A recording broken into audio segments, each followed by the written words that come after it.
غوث پاک رحمۃ اللہ تعالیٰ علیہ کے وصال شریف کے طویل عرصے کے بعد رنجیت سنگھ کے دور حکومت میں ہندوستان میں رونما ہونے والا ایک ایمان افروز واقعہ سنیے۔ ایک نام نہاد مسلمان جو کرامات اولیاء کا منکر تھا، شومئی قسمت سے ایک شادی شدہ ہندوانی کو دل دے بیٹھا۔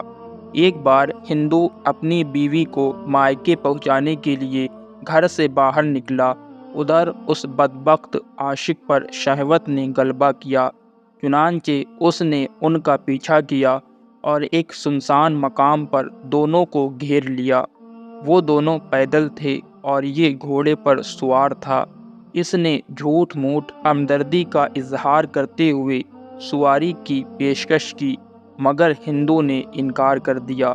وہ اصرار کرنے لگا کہ اچھا، عورت ہی کو پیچھے بیٹھنے کی اجازت دے دو کہ یہ بیچاری تھک جائے گی۔ ہندو کو اس کی نیت پر شبہ ہو چلا تھا، لہٰذا اس نے کہا کہ تم ضمانت دو کہ کسی قسم کی خیانت کیے بغیر میری بیوی کو منزل پر پہنچا دو گی۔ اس نے کہا کہ یہاں جنگل میں ضامن کہاں سے لاؤں؟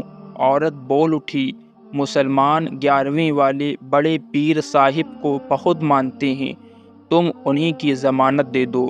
وہ اگرچہ غوث الاعظم رحمۃ اللہ تعالیٰ علیہ کے تصرفات کا قائل نہ تھا، مگر یہ سوچ کر کہ ہاں کہہ دینے میں کیا جاتا ہے، اس نے ہاں کہہ دی۔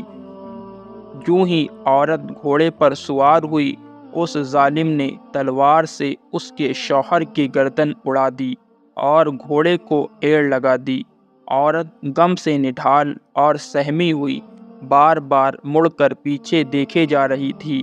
اس نے کہا کہ بار بار پیچھے دیکھنے سے کچھ حاصل نہیں ہوگا، تمہارا شوہر اب واپس نہیں آ سکتا۔ اس نے کپ کپاتی ہوئی آواز میں کہا، میں تو بڑے پیر صاحب کو دیکھ رہی ہوں۔ اس پر اس نے ایک کہا لگا کر کہا کہ بڑے پیر صاحب کو تو فوت ہوئے کئی سال گزر چکے، اب بھلا وہ کہاں سے آ سکتے ہیں؟ اتنا کہنا تھا کہ اچانک دو بزرگ نمودار ہوئے۔ ان میں سے ایک نے بڑھ کر تلوار سے اس بدعقیدہ عاشق کا سر اڑا دیا، پھر عورت کو میں گھوڑے کے اس جگہ لائے جہاں وہ ہندو کٹا ہوا پڑا تھا۔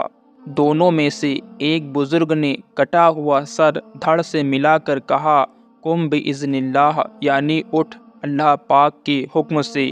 وہ ہندو اسی وقت زندہ ہو گیا۔ وہ دونوں بزرگ غائب ہو گئے۔ یہ دونوں میاں بی بی مقتول کے گھوڑے پر سوار ہو کر گھر لوٹ آئے۔ مقتول کے وارثوں نے گھوڑا پہچان کر رنجیت سنگھ کے کورٹ میں دونوں میاں بی بی پر کیس کر دیا کہ ہمارا آدمی غائب ہے اور گھوڑا ان کے پاس ہے، شاید ان لوگوں نے ہمارے آدمی کو قتل کر دیا ہے۔